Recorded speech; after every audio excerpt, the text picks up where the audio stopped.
The twins have been screaming for 3 months. Not crying, screaming. The kind that starts before dawn and does not stop, that works its way through 2 floors of stone and settles in the back of your teeth. Everyone in the house has learned to hold their jaw a certain way. Tight, braced, like they are waiting for something to break. I am Clara. I scrub pots. That is the whole of it most days. I was 14 when Mrs. Fenton pulled me out of the workhouse and put an apron on me.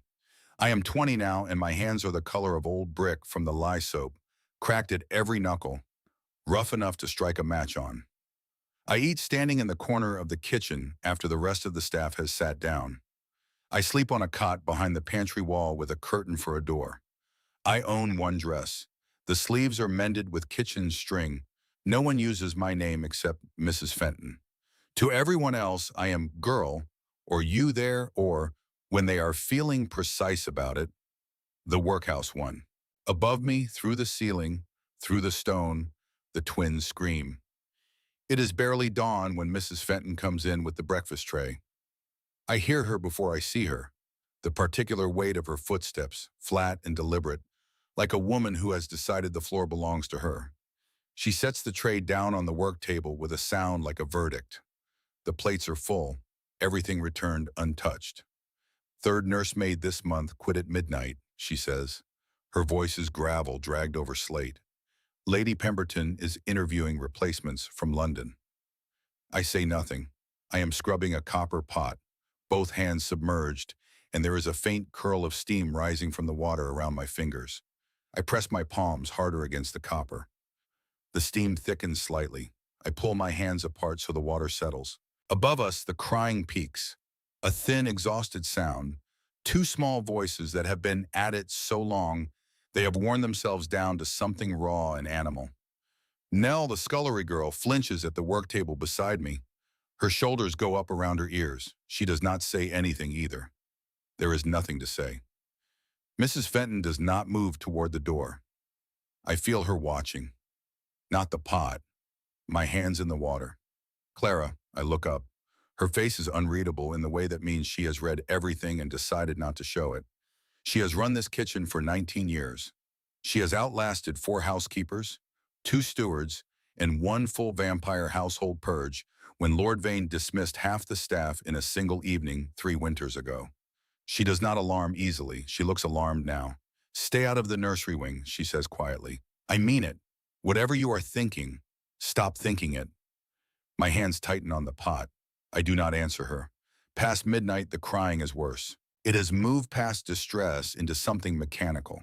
The sound of 2 bodies that have been screaming so long, the screaming has become the only thing they know how to do. My cot behind the pantry wall vibrates with it. The thin curtain trembles.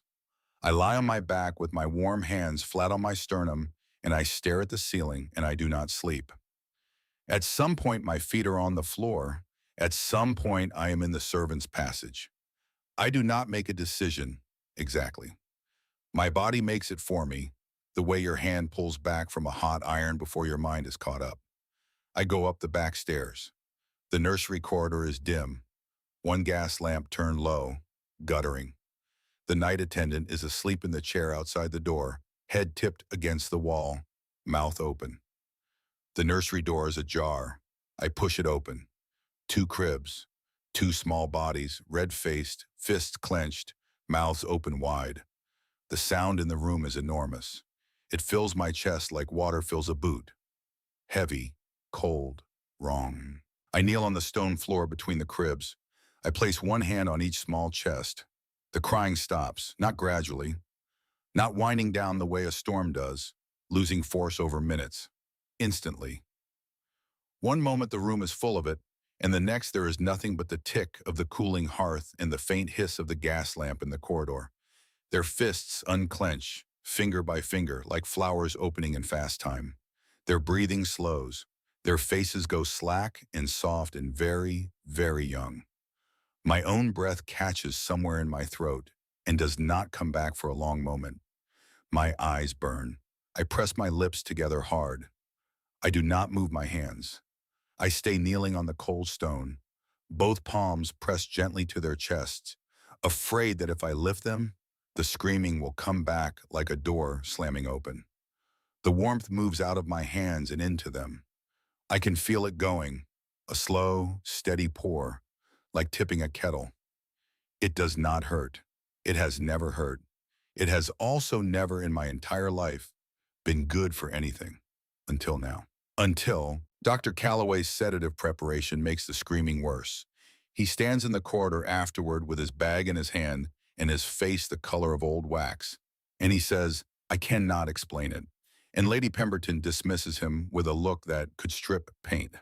The Swiss specialist, Lady Pemberton, imports last one night. He leaves before breakfast, will not say why, will not meet anyone's eyes. The wet nurse from the village. The twins reject her so violently that she drops her shawl running for the door and does not come back for it. Between each failure, I go up the back stairs. I kneel. I place my hands. They sleep. On the fourth night, I am humming. Something low, something I do not remember learning. A melody that lives in the back of my throat like it has always been there. My eyes are closed, both hands warm on the sleeping twins. The nursery is quiet and dark, and for the first time in months, the house feels like it is exhaling. The candle flames flatten sideways. The temperature drops so sharply I see my own breath. I open my eyes. Lord Aldric Vane stands in the doorway. He is tall in the way that architectural features are tall. Not a matter of inches, but of presence, of the way the space around him reorganizes itself to accommodate him. The cold that only a vampire carries moves ahead of him like a herald. The shadows in the corridor behind him do not stay where shadows belong. They lean with him, toward him, as though they are his and not the room's. His eyes are amber. They are fixed on my hands, on his son's chests, rising and falling slowly, peacefully, beneath my palms. His jaw tightens. A muscle moves. His eyes shift, amber bleeding towards something darker, something the color of old garnets held up to a candle. And I understand, in the part of me that has spent 6 years learning to read a room before anyone in it decides to look at me, that I have made a catastrophic mistake. He does not raise his voice. The Vampire King never raises his voice. He does not need to. Remove your hands from my children. My hands fly off the cribs. My knees give. I drop to the stone floor and the impact goes up through my palms and I am already talking, voice cracking in the middle of every word. They were crying, my lord. I didn't mean to. They were crying and He steps forward. One step. The shadows lean with him. Mrs. Fenton will have your belongings packed by morning. A pause that has weight to it, that presses down. You are dismissed from this house. The boot room is stone floor, no heat, door bolted from outside. 2 footmen bring me here. I do not resist. There is nothing in my body that feels like resistance anymore. I am loose and emptied, like a sack turned inside out. They close the door. The bolt slides home. I sit on the floor, press my back against the wall, my warm hands flat on the cold stone. I scrub my palms against the flagstones, back and forth, the rough drag of old stone against raw skin, mechanical, mindless. The only motion I know how to make when the world has gone too large and too wrong to hold. Above me faintly at first, then not faintly at all. The twins begin to scream. The sound hits my chest like a fist. I fold forward. My breath comes in shallow pulls that do not fill my lungs. I press my forehead to the cold floor, and I hold very still, and I listen to them cry, and I think about nothing, because there is nothing left to think. Then, footsteps in the corridor. Not the guards. Small, quick, purposeful. Mrs. Fenton's voice comes through the bolted door, low and fast, close to the wood. Do not leave this room. Do not make a sound. I lift my head. The twins have been screaming since he sent you down, she says. His lordship has not left the nursery door. He is standing in that corridor listening to them cry. A pause. He is realizing what he just did. I get to my feet. I press both warm hands flat against the cold door. On the other side, after a moment, I feel the faint pressure of her hand against the same spot. Neither of us speaks. Above us, the twins scream. The bolt slides back. I am already on my feet. I do not remember standing. My hands are pressed flat against my apron, the fabric rough and cold, and I am watching the door swing inward, and I am expecting the footman, expecting the hard faces and the silence, and the walk to the servants' entrance, and the road beyond it. Lord Aldric Vane stands in the frame. He has not slept. I know this the way you know a fire has been burning all night. Not from the flame itself, but from the ash, the settled quality of the heat. His face is still, too still, the kind of still that costs something to maintain. His mouth is set in a line that has been held there for hours. The shadows in the corridor behind him are wrong again. They lean toward him, pooling at his feet like water finding a drain. The cold that moves with him fills the boot room in seconds. I see my own breath. His amber eyes find my hands. He says nothing for 5 full seconds. I count them in my chest, in the unsteady thump of it. You will attend the nursery. His voice is low, conversational. It carries the way a stone carries when you drop it into deep water. Not loud, but you feel it everywhere. You will not leave the east wing. You will speak to no one about this arrangement. He turns. He walks away without sound. No footsteps. No shift of air. One moment he is in the doorway, and the next the corridor is empty, and the shadows have gone back to where shadows belong. I stand in the boot room doorway, and my legs shake so badly I have to grip the frame to stay upright. My fingers press into the wood. When I pull them away, 5 warm prints remain on the cold surface, fading slowly, like breath on glass. Here, Mrs. Fenton. She comes from the side passage with a bowl of porridge and a clean apron folded over her arm. Her face is the face she wears when she has already decided something and is not going to discuss it. She holds out the bowl. Eat first, she says, then go up. She shakes the apron once, sharp, and drapes it over my shoulder. And Clara. She waits until I look at her. Her eyes are gray and very steady. Whatever Lady Pemberton says to you, do not answer, nod, walk away. My hands tremble around the bowl. The porridge is warm. I eat standing in the doorway, the cold stone floor under my feet, the corridor empty in both directions, as I always have. 3 weeks pass. I have a chair now, a wooden one, straight-backed, set between the 2 cribs. I have a second dress, gray wool, too large at the shoulders, left by a nursemaid who quit in the 2nd month. Meals come up on a tray. Nell brings them, sets them on the table by the window, does not stay long because Lady Pemberton has made it clear that the kitchen staff have no business in the East Wing. The twins are called Edmund and Arthur. I learned this from the labels on their medicine bottles, the ones Dr. Calloway left behind. No one tells me directly. No one in this house tells me anything directly. They calm fastest when I hum and place both palms on their chests at the same time.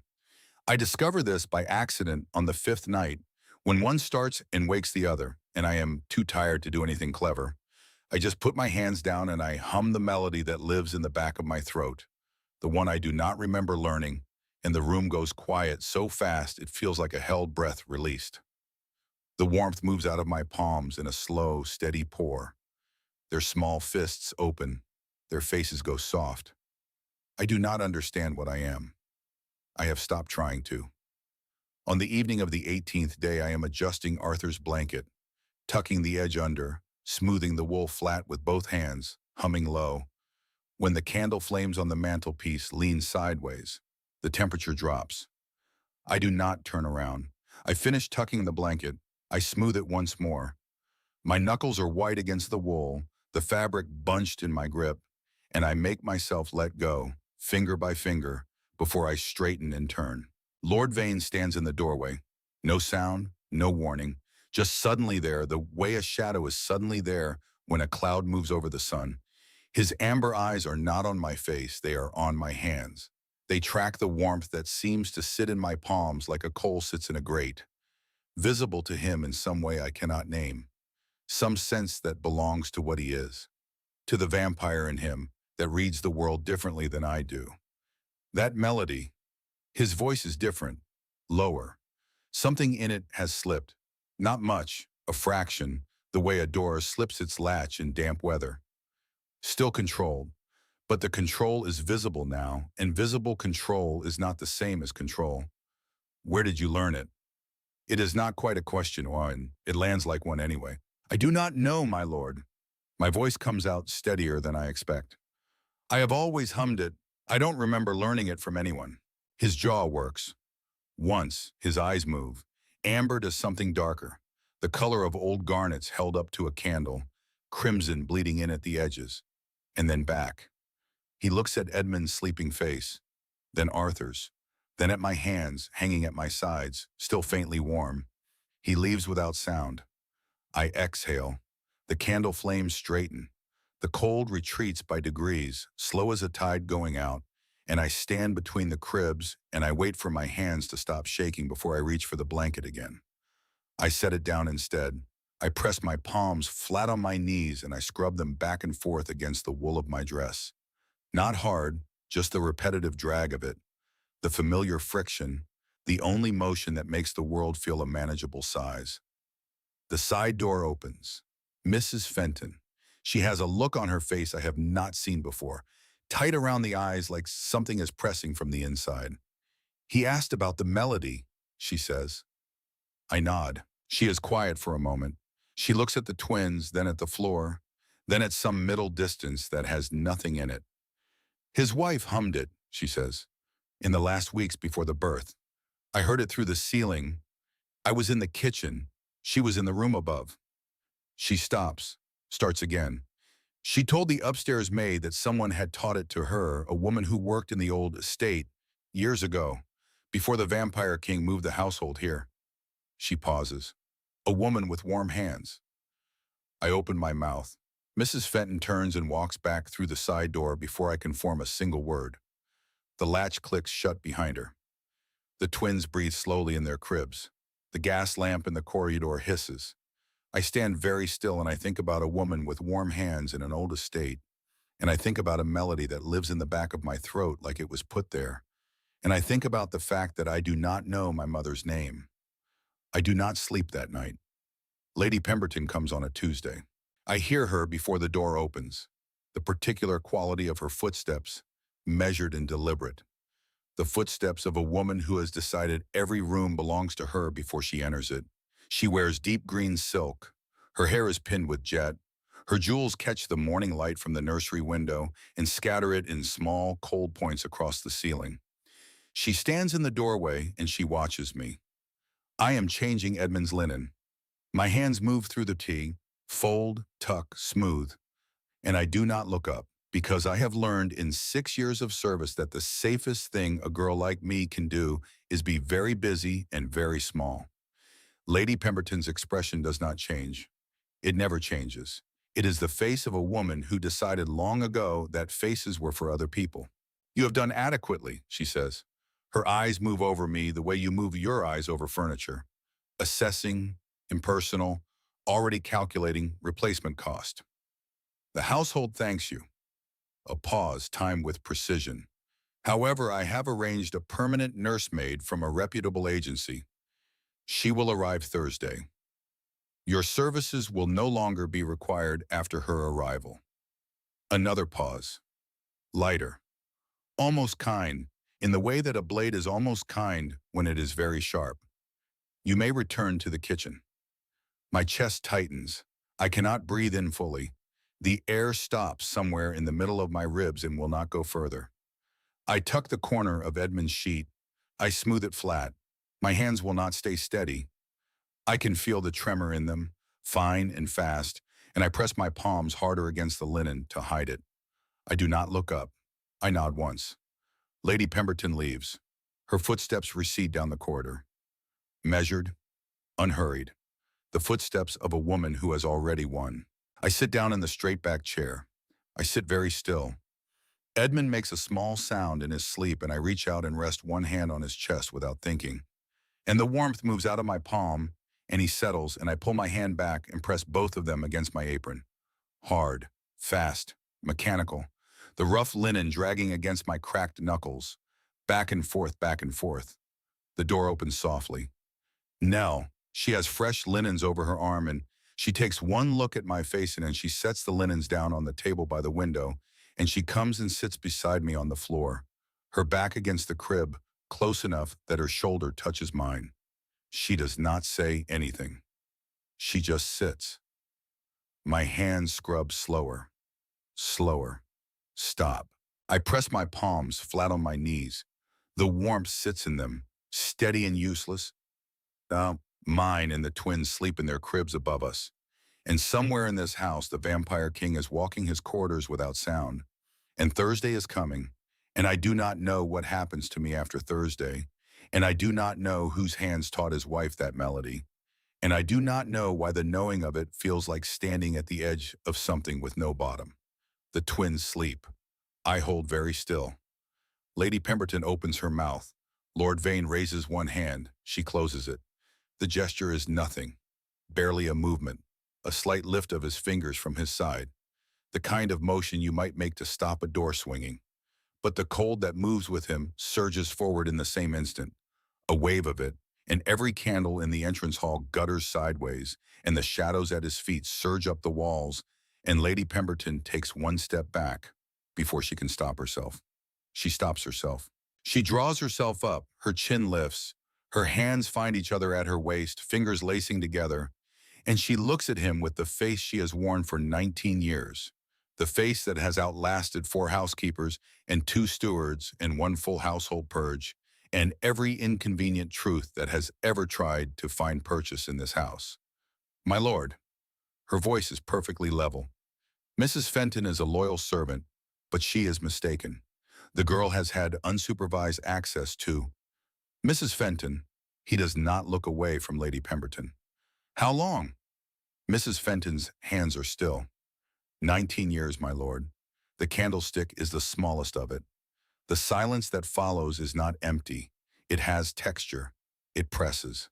Lady Pemberton's laced fingers tighten against each other, the knuckles going white, the tendons rising along the backs of her hands, the only visible evidence of what is happening behind the face that was never meant for other people to read. Her jaw is set, her chin is still up. She is still performing composure, still wearing it like armor, and the armor is holding, and the armor is holding, and then Lord Vane's crimson eyes move from her face to her hands, to her white knuckles, and she knows he has seen it. Her chin comes down a fraction of an inch. You will go to your rooms, he says. You will remain there. You will not speak to any member of this staff. You will not send correspondence, and you will not leave this house until the magistrate arrives. A pause. 1 beat. Hargreaves. The senior footman steps forward from the corridor. He has been standing there, I realize now, since before Lord Vane came through the door. Waiting, the way Mrs. Fenton has been waiting.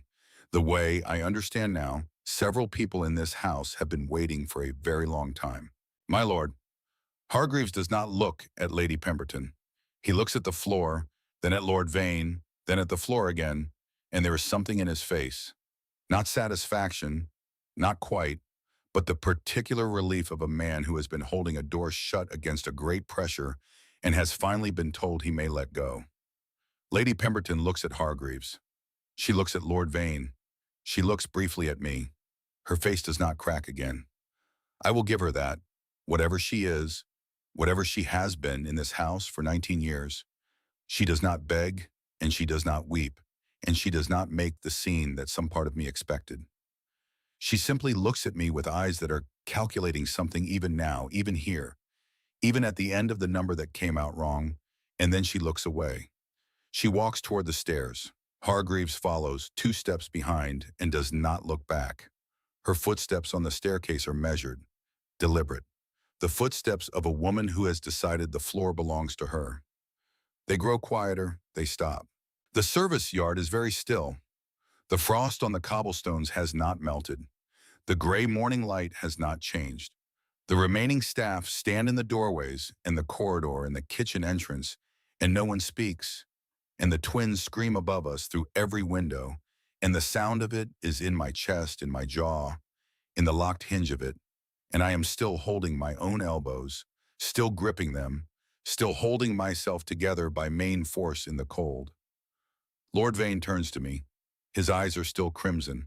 They are fading, slowly, the red bleeding back toward amber at the edges, the way a coal fades when the wind dies. but they are still mostly crimson, and they are on my face, and I cannot read them. I have spent 6 years learning to read a room before anyone in it decides to look at me, and I cannot read this. He looks at my hands. I let go of my elbows. My arms drop to my sides. My hands hang there, warm, cracked at every bottom knuckle, the color of old brick from the lye soap, rough enough to strike a match on. The warmth in them sits steady and insistent, the way it always has, the way it has for 20 years, useless in mine, and apparently not useless at all. He looks at them for a long moment. Then he looks at my face. "Come inside," he says. It is not a command. It is not quite a request. It is something in between, something that costs him something to say, something that has been worked toward through 3 weeks of corridors walked without sound, and nursery doorways stood in, and a melody heard through stone that belonged to someone he has lost. I follow him inside. The nursery is chaos. The replacement nursemaid's leather case is still on the table by the window. The contents have been removed and removed again in 40 hours of desperate attempts. Bottles, cloths, a small music box with a broken mechanism, a rattle that Edmund apparently threw with considerable force and accuracy. The straight-back chair between the cribs is where I left it. Edmund and Arthur are red-faced, infurious, and exhausted and alive. Their fists clenched against their chests, their mouths open, the sound coming out of them enormous and raw and 3 months old. I cross the room. I do not think about Lord Vane in the doorway. I do not think about the magistrate coming, or the 19 years, or the melody in the back of my throat, or the woman with warm hands in an old estate whose name I do not know. I do not think about Thursday, or the candlestick, or the service entrance, or the frost on the cobblestones. I kneel on the stone floor between the cribs. I place one hand on each small chest. The crying stops. The silence arrives the way it always does. Not gradually, not winding down, but instantly, like a door closing on a storm. Edmund's fists unclench, finger by finger. Arthur's mouth closes. Their faces go slack and soft and very, very young. And the warmth moves out of my palms in a slow, steady pour. And I feel it going, and I let it go. My eyes burn. I press my lips together. I stay kneeling on the cold stone. Behind me in the doorway, I hear Lord Vane exhale. It is the sound of a man who has been holding something for a very long time and has just, in this moment, set it down. I do not turn around. I keep my hands where they are, both palms warm on the sleeping twins, and I hum. Low, steady, the melody that lives in the back of my throat like it was put there, like it was left there by someone who knew, somehow, that it would be needed. The gas lamp in the corridor hisses. The shadows in the room are where shadows belong. After a long moment, I hear him move. He crossed the room with my son in Amahastano. He stops beside me. He looks down at his sons, at their open fists, their soft faces, their slow breathing. And his jaw works once, and the muscle in it moves, and his hands at his sides are very still. He crouches down. He is beside me on the cold stone floor. This man who is centuries old, who runs this house like a force of nature, who dismissed me to the boot room and came back for me in the dark, and has been standing in corridors listening through doors ever since. He crouches beside me on the floor, and he looks at his sons, and he does not speak for a long time. Then, the melody. Yes, my lord. You truly do not know where you learned it. No, my lord. He is quiet. His eyes move from Edmund's face to Arthur's, then to my hands, then to some middle distance that has nothing in it. The way Mrs. Fenton looked at the middle distance when she told me about a woman with warm hands in an old estate. I will find out, he says, what you are, where it comes from. A pause, if you wish to know. My hands are still on the twins' chests. The warmth moves out of them, steady and slow. Yes, I say, I wish to know. He nods once. He stands. He looks down at me, at my brick-red hands, my mended sleeves, my one dress with the kitchen string at the cuffs, and his expression is not readable. But it is not the expression he wore in this doorway 3 weeks ago. That expression had edges. This one does not. You will have a proper room, he says, in the east wing, not the pantry. I look up at him. And a salary, he says, a real one. I look back at the twins. Thank you, my lord, I say. He leaves without sound. The weeks that follow are quiet in the way that things are quiet after a long storm. Not empty, but settled. The particular quality of a house that has stopped bracing. The magistrate comes on Friday. He is in Lady Pemberton's rooms for 2 hours.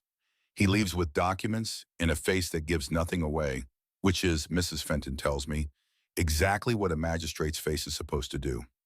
Lady Pemberton leaves Vane House on Saturday morning in a closed carriage. I do not watch her go. I am in the nursery. Edmund has discovered that if he grabs my braid and pulls, I make a sound, and he finds this enormously satisfying, and I am trying to explain to him, with limited success, that this is not a game we are going to play indefinitely. He grabs my braid again. I make the sound. He laughs. A real laugh, a baby's laugh, the kind that comes from somewhere deep and uncomplicated and entirely itself. And Arthur, from his crib, hears it and laughs too, and the sound of it fills the nursery and goes out through the door and down the corridor, and I press my free hand over my mouth, and I feel the warmth in my palm against my own face, and I think, this is what it was for. All of it. The cracked knuckles and the kitchen string and the cot behind the pantry wall and the boot room floor and the frost on the cobblestones. This is what it was for. My room is in the east wing. It has a window. The window faces the garden, which is gray and frost-killed in November, but will not always be. There is a proper bed, not a cot, a bed, with a frame and a mattress and 2 blankets. There is a chair by the window. There is a small table. On the table, on my 3rd evening in the room, I find a book. No note, no explanation.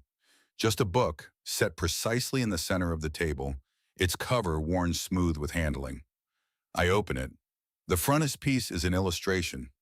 A woman standing in a garden, her hands extended, and from her palms a faint warmth seems to radiate outward, rendered in the fine cross-hatching of an old engraving. Below it, a title. Below the title, a chapter heading. On the hearthborn, those whose warmth persists. I sit down in the chair by the window. I begin to read. Below me, through the floor, through the stone, the house is quiet. The twins are sleeping. They dismissed her as the girl who scrubs pots. They could not survive a single night without her. The most dangerous thing you can do to someone is underestimate what they carry, because what they carry may be the only warmth left in the house. If this story found you at the right moment, subscribe, and we'll keep finding stories like it. And tell me in the comments, who in your life carries warmth that the world hasn't learned to see yet?